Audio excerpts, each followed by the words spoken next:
Hello and welcome. I'm Leigh-Ann Gerrans and you're watching W News Extra, broadcasting live from the Al Arabiya headquarters. These are our top stories. The US economy shrinks in the first quarter of 2025 as President Trump implores America to be patient and blames Biden. Pakistan says it has credible intelligence India will attack within days as tensions rise over Kashmir. And Vietnam celebrates 50 years since the end of the war with the United States.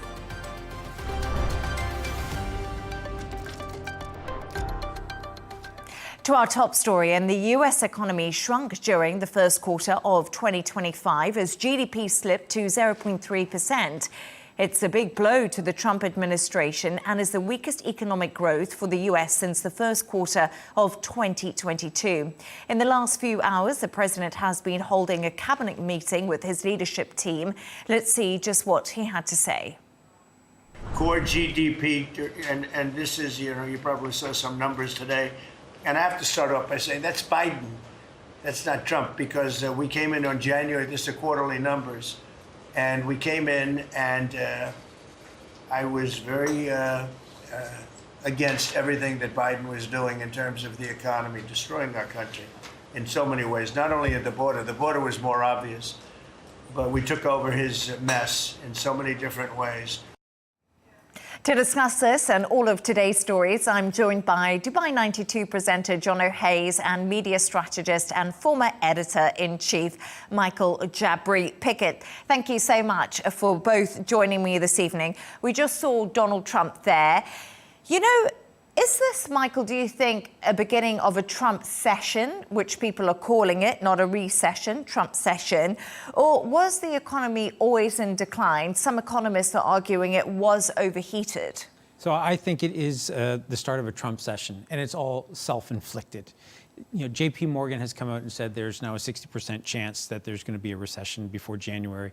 Those numbers, I think, are as a result 100% because of everything that Donald Trump has done in the first 100 days. The tariffs and the uncertainty that he's caused in the marketplace, this has really created instability. And this is what investors are looking for, and this is what they shy away from, is if there is instability, then they want nothing to do with it. Market uncertainty is always something that does worry the big stocks. What's your thoughts, Jono? In saying that there will be market instability, although that is true, we have been told that that's going to be the case. We do know that Trump has said, yes, we'll have a little bit of an unstable time, but it's all for the greater good. And we're seeing something that's now moving towards what he sees as the greater good. Now we're seeing the inward supply, or the inward influx of cash into the US. In fact, more in the first 100 days with 5.3 trillion US dollars versus that is less than what Biden achieved in 4 years. So Trump's press secretary is obviously saying that this is a big success and this is only the tip of the iceberg as discussed by her. So it seems like we may be on the cusp of, yes, a bit of instability, but it's for the greater good is what the administration is saying. But I would say the administration is saying this, so of course, 100%, they can be trusted because there's no ulterior motive here. That's me being 100% sarcastic. I think that they have a real issue with sticking to the facts. And I think we see a lot of that in the first 100 days. And I think the press secretary is fantastic at her job, but she also knows who's paying her salary. 100%. She's a spin doctor. That is her job at the end of the day. But it's undeniable to say that there is still a $5.3 trillion versus Trump's first 100 days versus Biden's entire 4 years. So there's still been an influx of cash. Yeah, no, there has been. And we have definitely seen that from a lot of global companies because Trump's saying you've got to build in America. And this is something that he's really pushing. And we've heard this throughout the 100 days. But actually, earlier I spoke to former US Deputy Special Envoy Ellie Kohanen. Here's what she had to say about the impact of tariffs on the US economy. The president campaigned here in the United States on bringing dramatic change to the country from what we were experiencing under the Biden administration. And so the American people have given him a huge mandate. And the administration was understanding, and I think they were expecting, that the economic policy, that the tariff policy that President Trump would institute would, perhaps have some moments of choppy waters for the American economy. But you have to understand that the president is trying to correct almost 60 years of economic policy, which has left middle-class Americans really suffering for the decisions of previous administrations. And so whatever temporary unease there might be in markets and other economic indicators right now, the expectation is that, again, we are resetting 60 years of failed policy, and the president is trying to create a stronger economic future for American children and grandchildren, and really for all of us as we head into a new economy with AI and other very highly unpredictable factors. So I think his call for patience is exactly right. And I know that the American people, again, have given him a strong mandate. So patience is in order. I think he will get slack from the American people as he tries to lead us to what will be the prosperity that he believes is waiting for the economy. So there we are, Ellie speaking to me earlier, and she was saying that it's patience. So maybe something's going to change, Michael, and it's not going to take, that long. I don't know, but that's just what they are saying, and they're really making this point very clear. So I think there would be no issue if there was a clear strategy that had been laid out from the beginning. We know from the campaign trail, Donald Trump loves tariffs. He talked about it being one of his favorite words in the English language. Yeah. But there's no strategy. And we can see that during the 100 days, if we were to do a graph that talked about tariffs up and down, what he said, what he's retracted, what he's going to go forward with, what he'll reduce, it would just be, a zigzag line up and down. And that, I think, is what's worrying the market so much, is the lack of strategy. The other issue that I would have is that the United States is the most successful financially country in the world. Yeah. So what is it that has had to be corrected that's gone wrong so badly? No, like you say, it is the biggest economy in the world, obviously China second.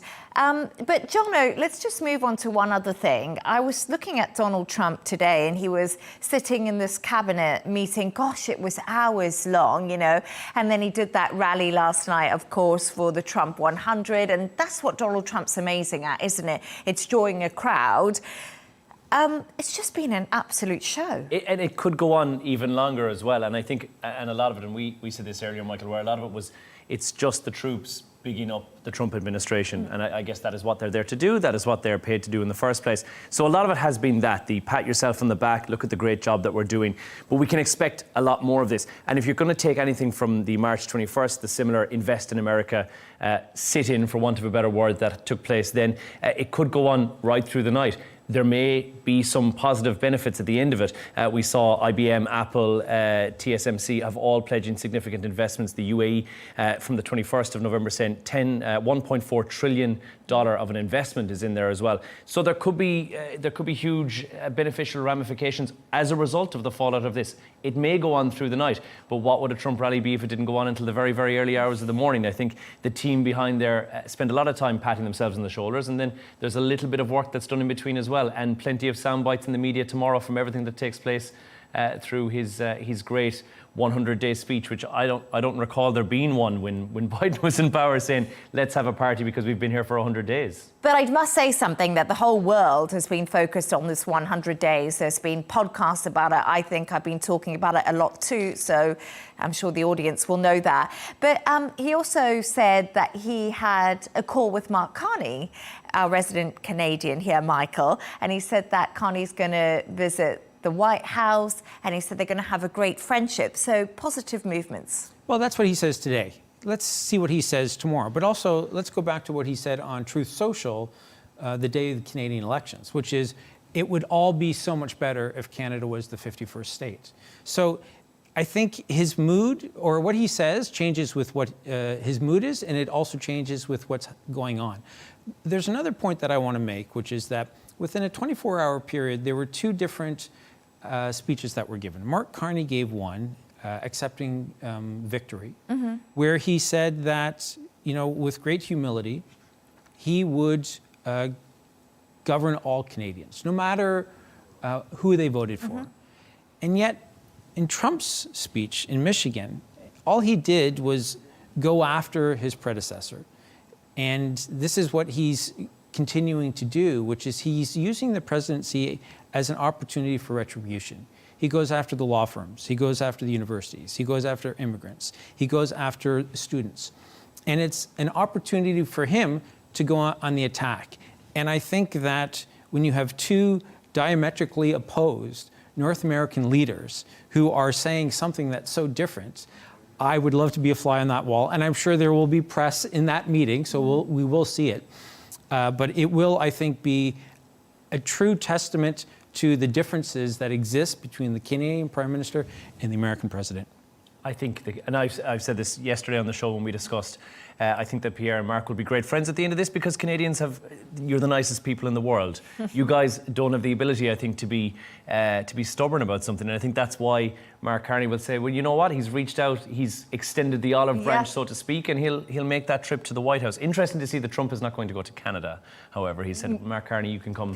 So many of them have come to the White House, haven't they? We've seen an influx. But just one other thing, just to wrap it up before we go. Mark Carney, in his election win, was doing a dance. I don't know if you saw it on the dance floor. It was pretty crazy. And then we also saw Donald Trump last night. What's all this dad dancing about with world leaders? So Mark Carney's only a year older than me, so I'm not going to talk about men at that age dancing. But I do think that they both should not be dancing in public.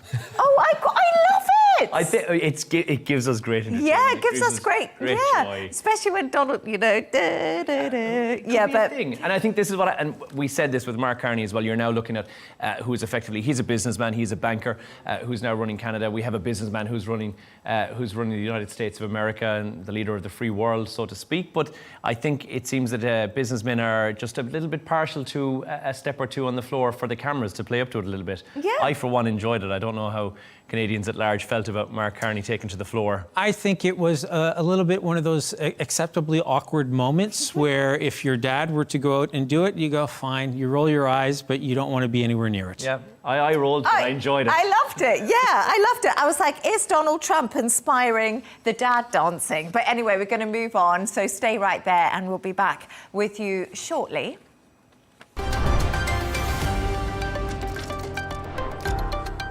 Now, Indian Prime Minister Narendra Modi has chaired a meeting of the top security officials in the country as tensions between New Delhi and Islamabad show no signs of abating. For the sixth consecutive day, the two sides exchanged gunfire along their de facto border. That's according to the Indian Army. Analysts warn an escalation does remain on the cards. Ishan Garg tells us more from New Delhi. Senior military officials of India and Pakistan have discussed cross-border firing. The Indian Army says it has cautioned Pakistan Army officials over what it calls unprovoked gunfire.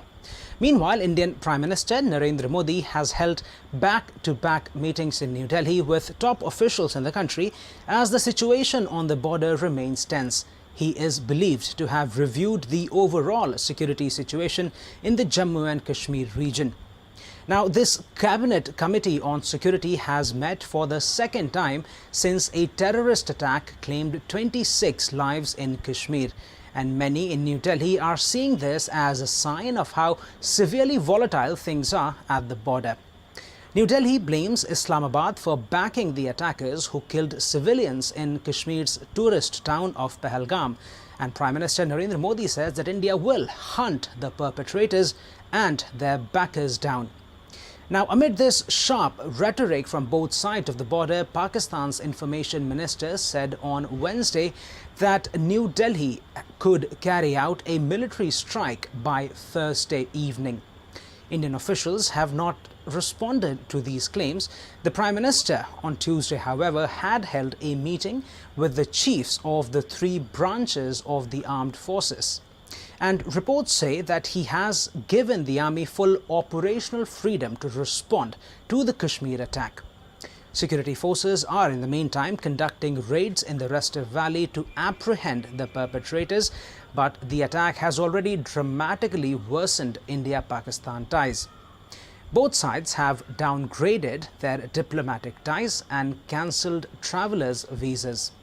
New Delhi has also closed its only functional border with Pakistan and has threatened to hold back crucial river water that could strain supply for nearly all of Pakistan's population. Calling it an act of war, Islamabad says it will withdraw from the Simla agreement. The pact, signed after a deadly war in 1972, is the basis of the de facto border between two countries. And analysts say that with tensions now rising once again, the possibility of New Delhi carrying out military strikes on Pakistani soil is more a question of when, not if. Pakistani media says Islamabad scrambled fighter jets on Wednesday to ward off Indian planes flying close to its airspace, but Indian officials have not confirmed these reports. Experts say a conflict between the nuclear neighbors could plunge the whole region into chaos. The two countries have already fought 4 wars since 1947, when they became independent.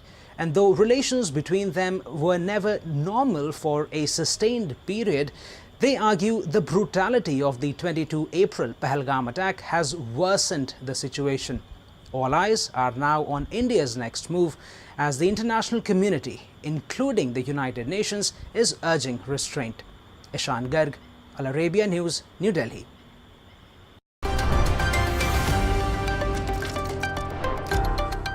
Now, the trial of a woman accused of murdering 3 of her relatives has begun in Australia.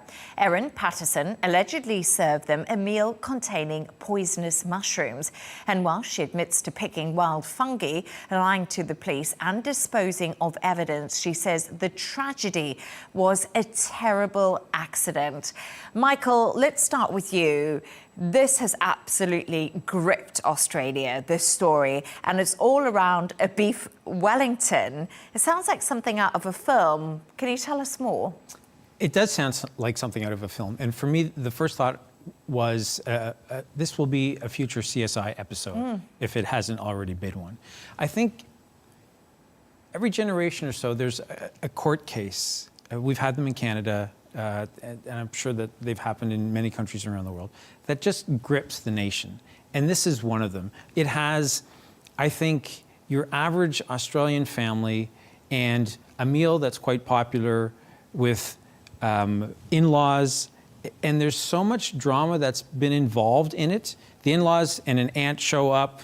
The ex-husband doesn't show up. He's the one that, it turns out, is fine. And then the one woman who doesn't get deathly ill is the one that's now accused of having killed 3 of them. It has the ingredients, pardon the pun, for a spectacular court case. And that's what we're seeing. Oh, absolutely. Jono, you know, she's pleaded not guilty. What's her defense? And also, she was caught picking these death cap mushrooms, they're called? Yeah, so there's many facets to this story, and like Michael said, there's already podcasts. There's already several podcasts that are out about this.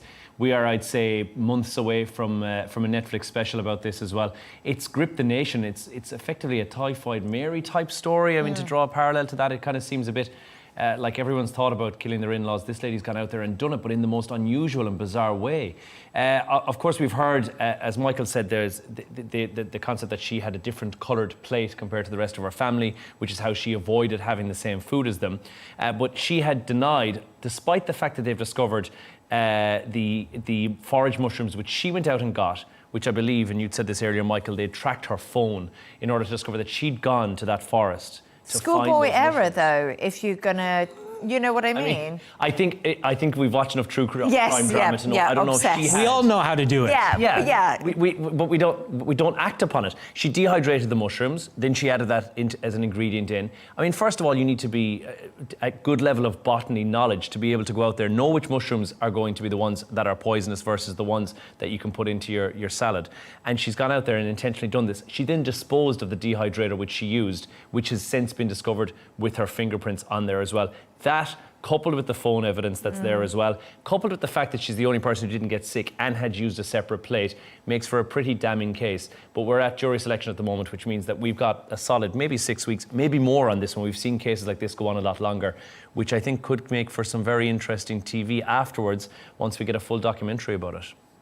Absolutely. But also, she did say that she had cancer, and that's why she wanted the family to go around and to have this meal so she could discuss the diagnosis and how to break it to her children. So as you did say, there's just so many different facets to the story. I think it's incredibly interesting because what will there be a motive? And I think we've already heard from her lawyer or the prosecution, I'm not sure which one. One of them came out and they said there might not be a motive here. And I think when it gets to that point where that's usually one of the instances where people say this is the reason why so-and-so did something is because we have the motive. And when there is no motive or there's talk of no motive, I think it's going to make for an incredibly interesting and dramatic case. You have to wonder where was as you said, where was the motive behind this? Where was the logic behind this? Because it is one of those gripping, fascinating crimes as well. The fake cancer diagnosis is, and although it's a shocking element to this, it's one of the least weird elements of this entire case. Yeah. So we're going to see this play out now, and with jury selection will be a difficult one because this story has been so heavily publicised that it's going to be almost impossible, I think, to find people who haven't heard about this story or haven't already formed an opinion about it as well. So it's going to play out in the next couple of weeks, and certainly looks like one that we're going to be hearing a lot about in the next weeks, or if not months. And then I think you could almost take a pool. How many people out of the jury, as well as the prosecution and defense, will end up writing a book? 100%. Oh yeah, absolutely. I know that's going to be, and it's going to be 12 people that they've got to select, and it's going to be difficult, like you said, because, you know, I'm sure there's been, as we know, there's podcasts around this. There's going to have been loads of conspiracy online in the papers, so people are going to have formed an opinion in many points. And the motive will be the difference between this being manslaughter and this being murder, because without motive, this may potentially just be a manslaughter case, and with motive, this turns into be a murder case. So we're in a different realm, and this lady's going down for a lot different times, depending on what the outcome of this is. Yeah, absolutely. What I found quite fascinating is I remember when this story first happened and they interviewed her straight after and she was absolutely distraught. So basically her defense are saying that, you know, she reacted the way she did because she panicked. She didn't realize she was going to, you know, people were going to die. It was going to be a triple murder case almost. So I don't know if there's any sympathy there for her. I think it's difficult to have sympathy because somebody who had that level of knowledge for foraging in the first place went with intent, you would imagine. She didn't go out there to make sure that, because otherwise she would have consumed the exact same meal. And again, I'm speculating on this one, but you would imagine that there is, unless she was in some way not partial to the mushrooms herself, I can't find any reasoning behind this. And time will tell once we see the court cases. Unfortunately, no cameras allowed inside the court case for this one, so we won't know what's happening inside, and we're just getting loosely diagrammed drawings. So we'll have to wait for the Netflix special, I think, on this one. Yeah, I'll definitely be tuning into that straight away. I think COVID made me obsessed with true crime along with the rest of the world. I feel like I could get away with a lot of things. Yes. Given the amount of true crime I've watched at this stage. I could not make the rookie mistakes. And that also, the phone was a schoolboy mistake. But anyway, we'll be back with you in just a moment.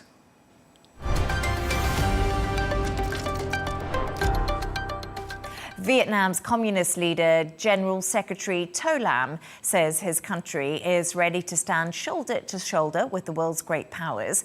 The Southeast Asian nation is marking 50 years since the end of its war with the US. Thousands took to the streets to celebrate, but also to reflect on a conflict that killed millions of people. Patrick Falk reports. Loud cheers accompanied by flag waving and patriotic songs to mark half a century since the end of the Vietnam War. Since the fall of Saigon, this country has transformed itself from a poverty-stricken backwater to a fast-growing and enterprising economy. The atmosphere here today made not only me, but all the Vietnamese feel proud because we get to live in a peaceful country that is independent, free, and happy. The celebrations commemorate the first act of the country's reunification on April 30th, 1975, when the communist-controlled North Vietnam seized the capital of the US-backed South, now renamed Ho Chi Minh in honor of the North's founding father. At the showpiece military parade in the city, Chinese troops marched alongside Vietnamese forces, underlining warming relations between the communist country and Beijing. In a world of increasingly complex and unpredictable developments, and as a nation, having suffered so much losses and pain from past wars, we are deeply aware of the value of peace, independence and freedom. The 20-year conflict is estimated to have killed around 3 million Vietnamese and around 60,000 Americans.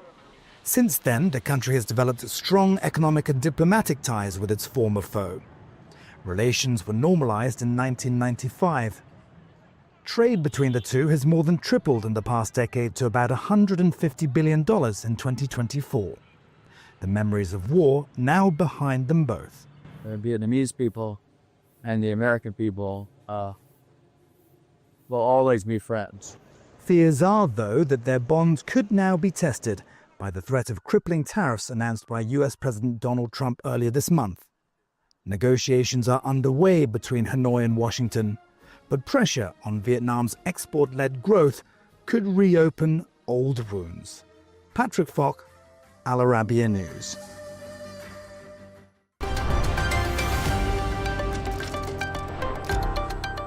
Now, the coffee store giant Starbucks has said it's planning on hiring more baristas while scaling back its rollout of automation technology in its shops.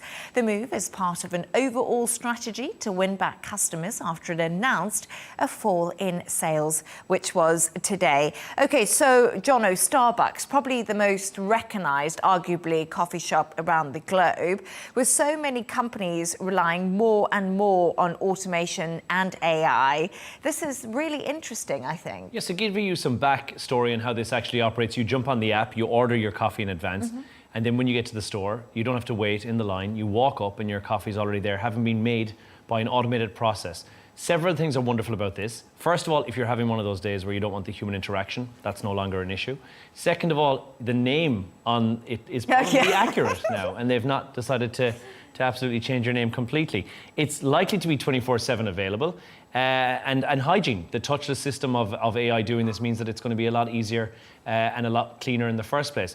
It seems the consumer has not agreed and they're rolling back on it ever so slightly, which is somewhat upsetting, but also good news for baristas who have crafted their expertise, and means that that's not a lost art just yet. So I guess there's mixed reviews on that. What about you, Michael? Are you someone who likes the AI side, or do you like the human interaction?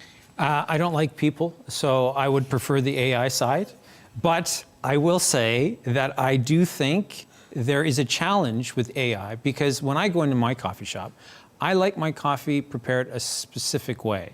And my wife thinks I'm a little bit too focused on that, but I don't know that I would be able to accurately convey in a message exactly what it is that I want, certainly not to the point where AI would understand it.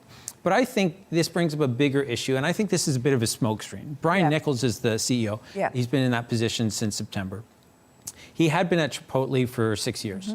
Now, when his announcement was made in August, Chipotle shares dropped 7%, and Starbucks sales went up 24%. This man is a bit of a rock star in the food and beverage industry in North America. And I think that when he's talking about the aprons and the baristas wearing black shirts underneath that, and these to me are smokescreens, because there are other issues at play. And I think the biggest issue, something that we're very familiar with in this part of the world, is the protests. The boycotting of Starbucks, which has become a bit of a global phenomenon. And I think it's their resistance to properly address that issue, much like with McDonald's. And I think that this is trying to distract a lot of customers from the bigger issue. There is the tech cost. Obviously, there's a reduction in cost. If you've got AI doing the work, you now need one barista, so you may have that fail-safe that's in there.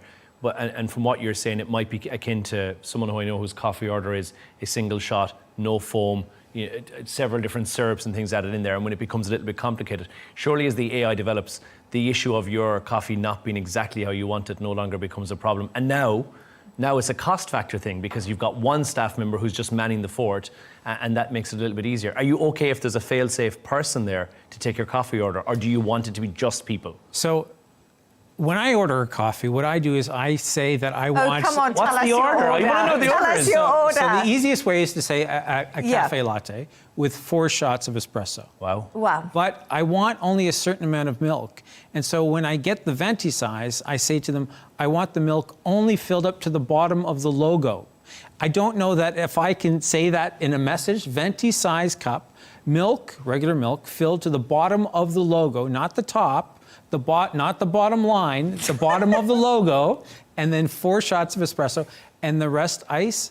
I think it would just be faster if I went in. And No, it may be, and I think that's where, when an order is that complicated, you give the fail-safe. But I do think, and to see some of the AI developments that we've had recently, I think if we're not already there, we're very close to AI being able to do your coffee order exactly how you want. And instead of you having to repeat yourself every day, and I'm sure out of 7 or 8 shops that you go to, it's probably wrong 3 or 4 times, because it's just, that's a tricky order to get, and I totally understand that. So it's not because I watch them do it and then I criticize them when they don't do it politely, but I do criticize them when they don't do it properly. So, but I think if AI can get it nailed and can be bang on, it's learning continuously. Michael goes in, this is his coffee, it learns it once, and then it does it and replicates it. Every Starbucks you go to globally then does the same thing, and I think recipe for success, and we've reduced cost. And I do think it is something that maybe he's going to slow it down on the process right now, but it is something he's going to bring back. You know, they have been struggling for about a year trying to fight off the idea of unions coming in. Yeah. The baristas have been trying to unionize in North America, at least in the States in particular. And I think this is maybe an opportunity to let the baristas know your job might not be as safe as you think it is, because we have other options.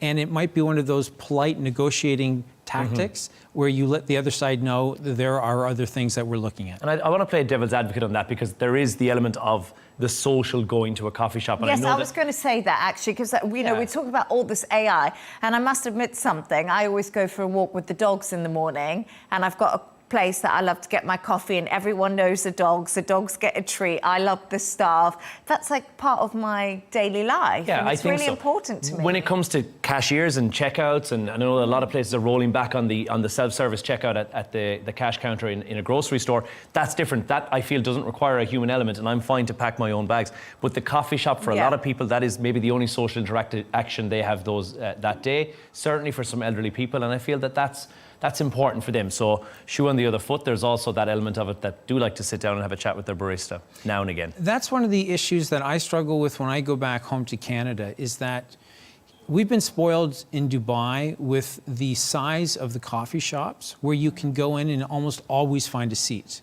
In Canada and in the States, there aren't always those coffee shops that want you to come in with your laptop and spend a couple of hours. Here, of course, it's not a problem.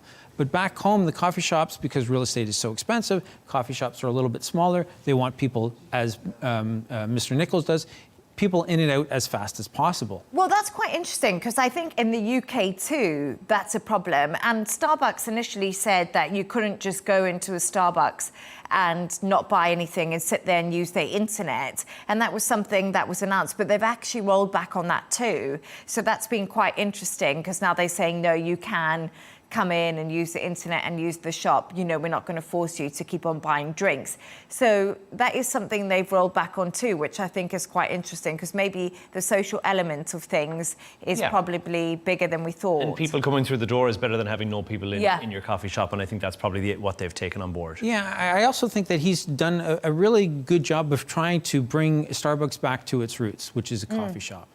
And I think that right now it is seen as a global brand, a global American brand, and with what's going on in Gaza, it doesn't always necessarily work in their favor. So if they can sort of revert to type, something that they were, in the early 70s, it's going to be a long journey, I think. But if he has a strategy, and he, much like Donald Trump, he sort of introduced something and then rolled it back. He's trying to prevent unions. There seems to be an awful lot of plates that he has in the air at this moment. I'd like to see where we are a year from now, though. I read this really interesting article. I don't know why I'm going to bring it up. But Friends, we all watch Friends, don't we? And was it Cafe Perk? Yeah, Central Perk.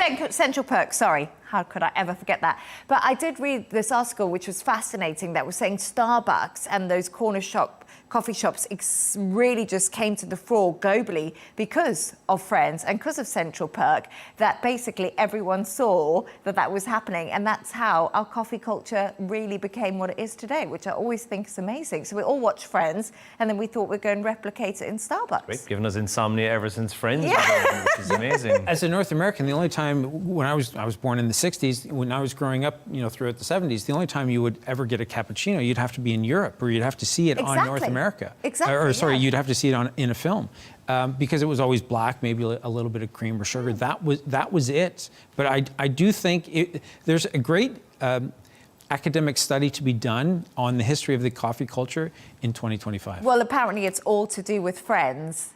But I don't know how true that is. But there we are. We are going to move on to something else now. And we finally reached that point in the show where Jono and Michael. So you've come up with a couple of quirky stories of the day.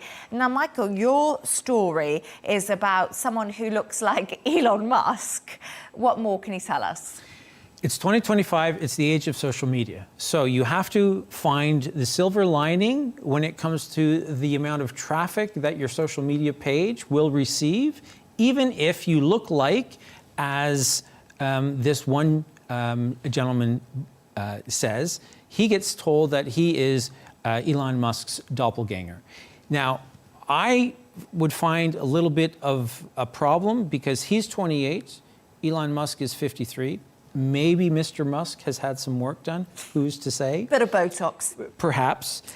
But I do find it interesting that there is such an age gap, 15 years, and yet people will say that this is, in fact, Elon Musk. Now, he's a disco singer, and he is happy for the traffic that it brings to his social media account, he says. We're just seeing his picture on screen there. I'm not 100% I don't see sure. it. I don't see it. I don't really see it. The hair is different. Yeah. I think the picture that's on screen now, it does not look like him. Also, he's wearing glasses, but there are other pictures with the story that I think makes him look much more like Elon Musk. And I think Elon looking a little bit different than he looks like he just rolled out of bed there. Yeah. I don't know, it's just a little bit how much money he can make off this, because lookalikes make a lot of money. I mean, it depends. If you're a Cher lookalike or you're an Elvis lookalike, I think there's a demand for you. I don't know if many people are going to say, hey, I'm having a birthday party, I'm going to get Elon Musk's lookalike. Singing disco. Yeah, singing disco. I don't know if that's necessarily where it goes. And it would be great if we had more people who looked like people who are famous, then that's great. I don't know if there's anyone that you look like that you might be able to, we'd mentioned this a while ago, if you could capitalize on that whatsoever. And there's no one I look like except for a little bit loosely like, if I don't shave my beard, the comedian Jack Whitehall. I think you really look like Jack Whitehall, and you mentioned that, and I can absolutely see it now. I didn't think of it, but you said it, and now I can see it. How about yourself? Who do you look like? So I pretty much any bald actor. Yes. But I get typecasting. Yes, exactly. That's not fair. I get Jason Statham a little bit. Yes, we can see. Yeah. That's a good one. I like Jason Statham. I think that's a good one. Yeah, definitely. We never got to your. We didn't. Are we going to gloss over that? A little bit. For me, I'm a bit like you get bald men. I get any blonde sort of woman that ever did anything, a movie, a film. A lot of people say Rita Ora, the I can singer. see that. And a lot of people have said Madonna, but I've been a little bit offended by that. Before Madonna. or after the work? What the work? She's had no work. She's had no work. Yeah. Yeah, she and Elon. Yeah. Well, anyway, Madonna, I just want to say I love you, and Like a Prayer was my favourite song ever. But moving on, tell us about this giant cat that you found. One woman has been very shocked when her relatively small house cat turned into a 28-pound cat. Just for reference, that's about 13 kilos. The size of a small child, actually a medium-sized child. Now the cat has become a viral star thanks to his massive frame, love of raw meat, and the bed that he has, which is actually a bed that's been made for a husky. Zeus, the majestic Maine Coon. I mean, the name, if you look at the size of this cat, this is amazing. Absolutely amazing. Ridiculous. Stands at a whopping 4 foot 3 inches tall on its hind legs. Looks a lot like a lion. Look at this, there's another cat beside it for comparison. Look at a regular house cat who's well fed in comparison to this cat. Any idea why he got that big? But I love his fluffy tail. So Maine Coons in general are quite a large breed of cat. Yeah. This particular Maine Coon, though, has really taken the biscuit and the chicken and the steak and everything else that was in the house, it seems. He's supersized, so although they are normally quite a large cat, they are not supposed to be this size. 4 years old, 13 kgs currently, is gaining a kilogram every year and doesn't seem to be slowing down at all. This woman has a monster in her house. But he's very cute because they are known for their very calm temperament, so they're far from being a predator. And as you can see, gets on well with the other animals in the house as well. I, for one, would be terrified. I wouldn't sleep at night thinking, what if it eats me? Because there is that old adage. No, you've heard this. If you sadly meet your demise in your own house, a dog will not eat you, but a cat might. Yes, I've heard that. But I always thought a demise would come like if you had a snake. Maybe I'd be more scared to sleep in the house with a snake, yeah, not a cat. But regular people have cats. No, but you're thinking that the animal would kill you, or the reptile would kill you. Yeah. What John was saying is that if you were to just die. It's going to eat your body. Natural causes. And that terrifies me. And this cat, Like, they'd come in and say, there's this? nothing left. You have a 13 kg Maine Coon. They come into the house and we're like, you must have moved out. Because there's nothing left. There's no bones, there's nothing. The cat has eaten you entirely. That's what Can I tell you terrifies me. something? I was just thinking that I would have liked to mini pony. But you remember loads of people getting those micro pigs as animals and they ended up like a pot-bellied pig, didn't they? I think it's a fabrication, yeah. I think mini ponies are just small baby ponies and they grow into full-size ponies. Likewise, this cat, she just bought a small kitten. Thought it was going to be tiny, and now, lo and behold, it might eat her body. 4 foot 3 inches. But let's move on. Thank you so much for those stories. I really enjoyed them. And thanks to today's guests, Dubai 92 presenter John O'Hayes and media strategist and former editor-in-chief Michael Jabri-Pickett.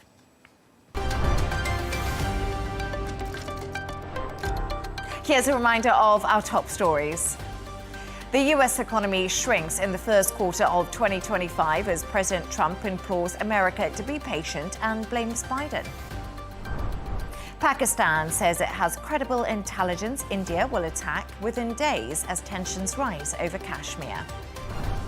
And Vietnam celebrates 50 years since the end of the war with the United States.